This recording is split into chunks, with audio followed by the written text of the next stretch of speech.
A gente vai ter um momento do painel aqui, né? Mas eu queria aproveitar para fazer algumas perguntas para você e, eventualmente, aqui também, caso alguém tenha alguma pergunta, talvez dê tempo da gente responder aqui antes da gente fazer uma pausa para o break, né? Quer sentar? Dá para ver aí, pessoal? Tá tranquilo. A questão da honestidade, né? Você comentou da honestidade aí que é uma questão emblemática aí para o micromarketing e tudo mais. Como que é a honestidade nos Estados Unidos e no México, lá de onde você vem? Você enxerga que tem alguma diferença para o Brasil? Isso inviabiliza o negócio, viabiliza? Como que você enxerga isso? É um pouco diferente daqui? Que boa pergunta. De fato, é um ponto importante que eu gostaria de compartilhar com vocês. Na questão da honestidade, eu primeiramente gostaria de pontualizar com vocês que a região do México, onde estão sendo desenvolvidas as implementações de micromarket, é o norte do México. Norte e cidades do México, mas principalmente o norte do México, daí onde estão estas empresas, a Arca e Oxxo, que são empresas de Monterrey. Elas lançaram os pilotos dos micromarkets na cidade de Monterrey, que é o norte do México, que tem muita influência dos Estados Unidos. Falando regionalmente, o sul dos Estados Unidos e o norte do México é uma cultura muito parecida, principalmente porque são mexicanos os que movimentam a economia do sul dos Estados Unidos, então é muito parecido, é muito parecida a cultura. O Oxxo, a gente não tem na mão uma pesquisa formal de resultado na questão do furto, na questão da honestidade, né?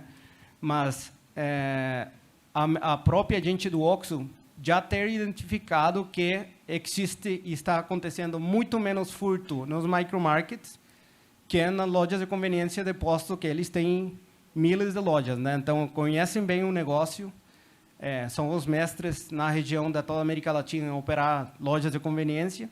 Então, vem de uma fonte muito confiável, que o furto acontece muito mais numa loja de conveniência normal que no micromarket. E isso é porque, como eu falei na palestra, nas organizações, na hora que é aberto esse canal de confiança, no qual eles decidem instalar um micromarket para bem-estar e facilidade das pessoas que moram, ou trabalham, ou estudam nessa organização, acontece um vínculo de respeito, né?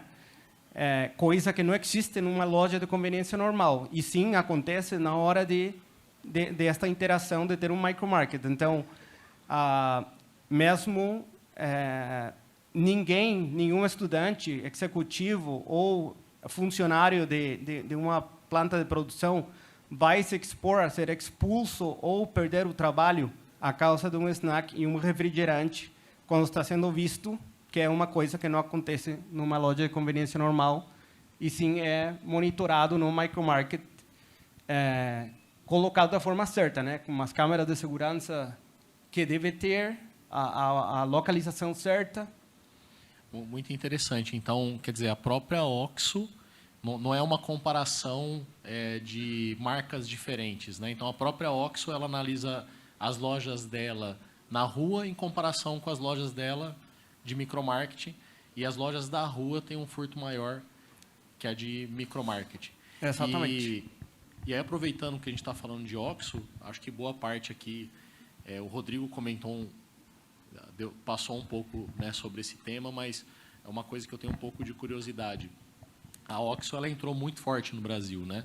Ela está abrindo muitas lojas de conveniência na rua, principalmente, mas ela não se posicionou ainda dentro de condomínios residenciais. Você comentou que a Oxxo ela está desenvolvendo lá em Monterrey o micromarket, lá onde ela tem a grande é o berço dela, né? Tem muita coisa. E como que você vê isso? Você vê primeiro, né, o micromarket ela está tentando desenvolver alguma coisa mais para local público, é local fechado mesmo, como universidade, indústria e tudo, e você vê eles vindo para o Brasil rapidamente com o mesmo modelo de negócio? Como que você enxerga isso? Sim. Bom, a OXXO, principalmente, eles lançaram eles tinham a tendência de colocar o micromarket, primeiramente, no piloto que eles fizeram num prédio de apartamentos. Mas depois, ainda depois da pandemia, e teve todo esse fluxo de gente mudando de planta de produção, bom, e maiormente em escritório corporativo, universidade, indo para casa e trabalhar e estudar desde casa, isso acelerou mais a questão de prédios e apartamentos onde foram colocados mais micromarkets. E ainda a empresa onde eu trabalhei de micromarkets, começando a pandemia, eles fecharam todos os micromarkets, bom, não fecharam, mas bem, migraram todos os micromarkets de planta de produção, porque era mais para o pessoal administrativo da planta de produção, micromarket, e em escritórios corporativos migraram todos os micromarkets para prédios de apartamento, em grande maioria, né? E foi esse é o projeto piloto principal. Mas hoje a OXXO está vendo uma grande oportunidade de micromarket em planta de produção, tanto na parte industrial, tanto assim que nos centros de distribuição que eles têm para reabastecer as lojas de conveniência normal que tem na rua e no posto, eles, nos mesmos locais deles, colocaram micromarkets pela necessidade do mesmo pessoal, funcionários deles. Então, bem muito forte. Eu acredito que, ainda que tem no Brasil já OXXOs normais ou convencionais, né? Vai demorar muito tempo para chegar a OXXO com micromarkets no Brasil. Um das Big Four fiz uma pesquisa do mercado mexicano de micromarkets e eles determinaram que no México cabem 10 mil micromarkets. Hoje não tem nem 500, então falta muito para ainda preencher o mercado mexicano de micromarkets. E depois disso acontecer, que a OXXO vai começar a enxergar para outro lugar em questão de montar micromarkets, mas vai demorar um tempo para isso. Não é uma questão imediata, né? Não vai vir a OXXO junto nas lojas de conveniência normal, junto com o micromarket, porque eles ainda estão aprendendo dessa nova modalidade de negócio no México, né? Quando isso acontecesse, depois que vão ver uma expansão para cá. Perfeito, mas o que você tem observado lá, então, é mais uma questão de tempo, mas a tendência é que venha, só que não vai ser agora. Exatamente. Porque lá eles estão crescendo com esse modelo de negócio. Exatamente. Então, conclusão minha dica para o mercado brasileiro aproveitem o momento agora, que não tem um player tão forte como o OXXO abrindo micromarket no Brasil, para encher o mercado, né? Se no México cabem 10 mil micromarkets e aqui tem o dobro do gente que é no México, eu acredito que deve ter mais ou menos um espaço para 20, 30 mil micromarkets. Eu arriscaria dizer o seguinte, a OXXO tem que aproveitar rápido lá para os players daqui não irem para lá, né, pessoal? E aí uma última pergunta, depois eu vejo se tem alguém na plateia querendo perguntar antes do painel. Depois no painel a gente vai ter uma outra oportunidade de perguntar. E como que é a característica dos micromarkets no México, América Latina e Estados Unidos? A gente observou aqui na pesquisa, talvez no Brasil, principalmente por conta da pandemia, que foi o contexto onde cresceu muito esse modelo de negócio, a grande maioria atua em empresas, né? Em condomínios residenciais, né? A grande maioria das empresas atuam em condomínios residenciais. É parecido isso nessas regiões? Ou eu já entendi que a OXXO, por exemplo, atua em condomínio residencial, então tem gente lá em condomínio residencial. Mas, assim, se eu fosse tirar um extrato do mercado, é mais empresa ou realmente esse modelo ele encaixa melhor no residencial? Eu poderia falar que no México e Estados Unidos o micromarket tem uma tendência muito maior em escritório corporativo e planta de produção que é no residencial. A diferença do Brasil, que é o mais forte aqui, o residencial, né? Sim. Lá tem, assim, os 70% dos micromarkets na empresa onde eu trabalhei, que é da micromarket, estão em planta de produção e escritório corporativo. Tinha uma porcentagem muito pequena em questão do residencial. Eu acho que essa pergunta é interessante, né? Porque não quer dizer necessariamente que o Brasil é diferente dos Estados Unidos ou do México em termos de possibilidade do mercado, né? Na verdade, lá esse crescimento ele vem mais orgânico, né? Ele já se acomodou, talvez, para essa maioria nas empresas e agora que está desenvolvendo o mercado residencial. Mas aqui, por causa do contexto, gerou essa anomalia, possivelmente, de crescer o residencial mais forte. Mas eu também entendo que talvez tenha essa oportunidade de refletir o que acontece lá para cá, né? Então, tem muito campo para desenvolver em outros lugares. Alguém quer fazer alguma pergunta? Você consegue levar o microfone lá? O Rodolfo tem um aqui. E depois o Rodolfo lá no fundo. Tudo bem? Sou Marcelo, da Picolé para Todos. Leandro falou da questão aí da honestidade. Há 6 anos a gente trabalha impulsionando e acreditando na honestidade do brasileiro. Quando diziam que não era possível, a gente conseguiu provar com 313 pontos hoje que é possível. Então, no Brasil, sim, a maioria é honesta e a gente tem dados que comprovam isso. A pergunta a você é a seguinte. Você falou que a Power Level System tem um totem, né? Tem um totem.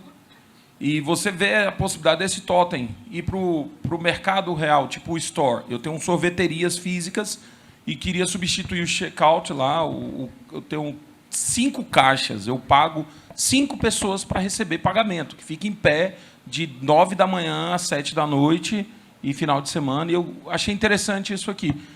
Isso que você tem de sistema, ele atende a minha necessidade. A princípio eu vi ali. Você vê aquele seu totem e para a loja física ali, que atende o cliente, ficar só um guia ali, um supervisor, tirando uma dúvida. Você vê isso chegando no Brasil e escalando? Eu vejo, sim. O totem, você se refere aos quiosques, né? O branco e o preto que apareceram no slide. Isso, quiosque, totem. É a mesma coisa. Eu vejo, sim, e tanto tem que... Hoje tem um crescimento de micromarkets no Brasil. Então, eu vejo que na tua modalidade de negócio pode ser, sim, que funcione com um quiosque de autoatendimento.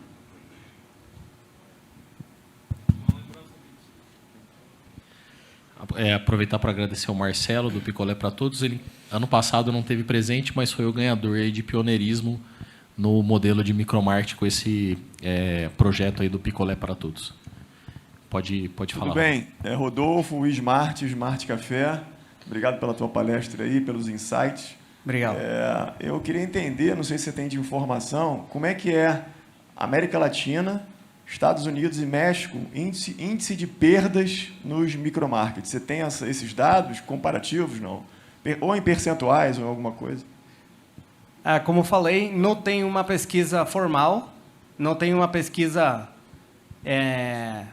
com sustento, né? Não existe isso em questão de micromarkets, mas tem dados que os nossos clientes que são operadores nos compartilham e ao redor de 3 a 5% é a perda que eles têm em questão de furto, principalmente, né?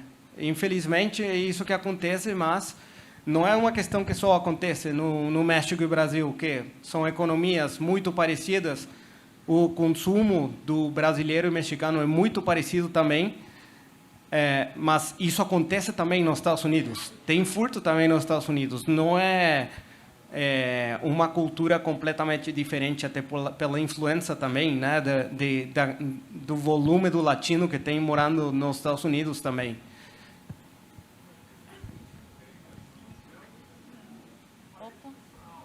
Perfeito.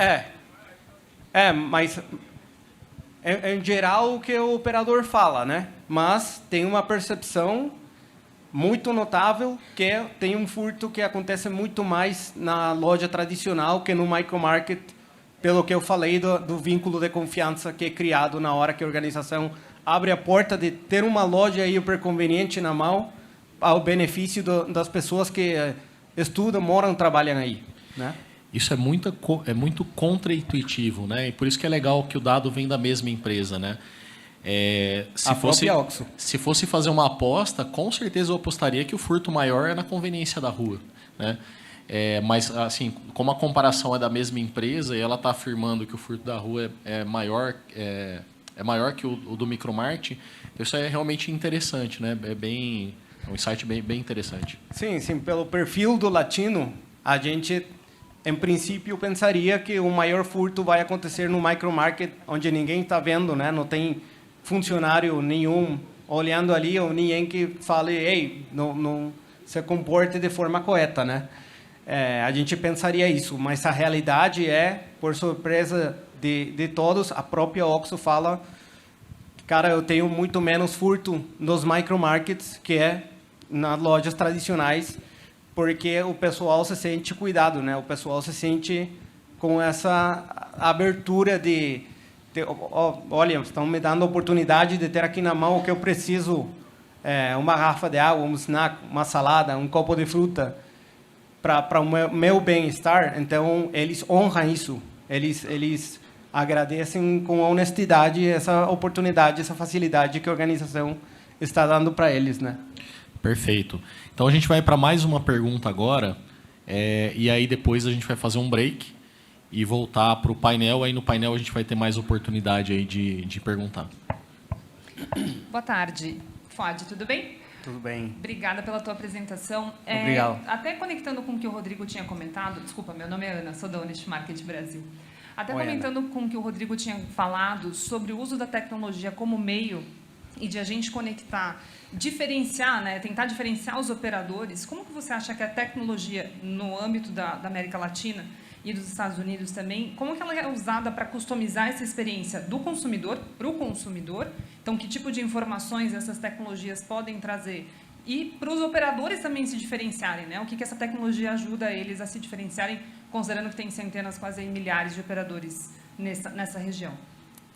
Obrigado pela pergunta. Claro, sim, é importante inserir a tecnologia tanto no software, no hardware, mas como o Rodrigo compartilhou com a gente, é muito importante fazer uma operação certa, porque de nada adianta você comprar o melhor software do mercado, que é o nosso VMS, ter tecnologia de ponta no hardware e operar mal um micromarket, não ter o planograma certo, não ter abastecido o micromarket, por exemplo, no caso da micromarket. Então, é bem importante, claro, a tecnologia faz uma diferenciação entre operadores, né? Até eles ficam algumas vezes com ciúmes de não nos indicar um ao outro, porque para eles ter a nossa tecnologia somente, não deixar aquele outro se beneficiar, mas a gente vê isso muito nos nossos clientes. É bem importante implementar a tecnologia, tanto do software, do hardware, mas colocar todo o empenho naquilo tudo que o Rodrigo falou, que é cuidar os aspectos de uma operação certa, né? Porque a gente tem clientes que reclamam para nós em questão de não dar o resultado, nos responsabilizando como fornecedores de tecnologia, quando a responsabilidade é deles de ter uma operação certa. Então, além disso, para se diferenciar como operador, é implementar a tecnologia certa, em questão de software, de hardware, mas principalmente ter uma operação certa, porque na indústria do vending, o que eu aprendi na empresa de micromarket que eu trabalhei você tem que ter o estoque ao dia e na hora, porque isso é o indicador principal de que tua máquina vending, teu smart cooler ou teu micromarket esteja desabastecido. Você perde aí, você deixa de vender, deixa de ganhar dinheiro, né? Então, eu poderia te falar que é sumamente importante a tecnologia, claro, como diferenciação, mas ter uma boa equipe de trabalho com uma operação certa. Tem um dado interessante, né? Acho que o Fuad comentou no início da apresentação dele. Nos Estados Unidos, por exemplo, o grupo 365 ele tem 90% de market share. Então, a tecnologia ela é meio, mas ela acaba sendo muito mais meio ainda, porque assim, todo mundo usa 365. Então, não cria um grande diferencial, né? O que eu espero atingir aqui no Brasil também, vocês ajudando a gente, 90% TouchPay. Obrigado, Fuad. Obrigado. Obrigado pela apresentação e esse bate-papo. A gente vai, daqui a pouco, então, fazer um painel, né, deixa eu ver o horário aqui, às 5h20, a gente deve entrar aí no painel. Agora tem um break ali para vocês, no fundo. Também tem um espaço de exposição ali, que a nossa equipe trouxe algumas novidades. Nossa equipe vai estar disponível ali para conversar, tirar dúvidas e tudo mais. Queria agradecer também os patrocinadores, a Multibrands, né? Tá ali no fundo com a Amanda, o Jorge, o Marcelo. O pessoal tem um kit de Honest Mart específico para vocês aí. A PagBank, que é o nosso parceiro de sistema de pagamento, tecnologia. CRM Bônus, que a gente integrou agora.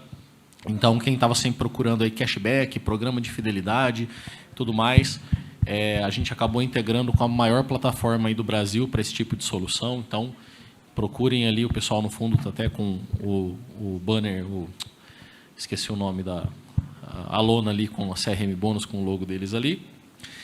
E também a Marianos Gastronomia, que faz marmitas congeladas, o Celso e sua equipe aqui com a gente, Café Belo Monte, também o Juliano e a equipe, e Brasil Vende, Nova Machines e Smart Store Simpla, que são os apoiadores que também ajudaram a viabilizar esse evento com o patrocínio. Obrigado a todos. Então, a gente vai fazer uma pausa agora para vocês fazerem network, conversar, e daqui a pouco a gente volta. Obrigado.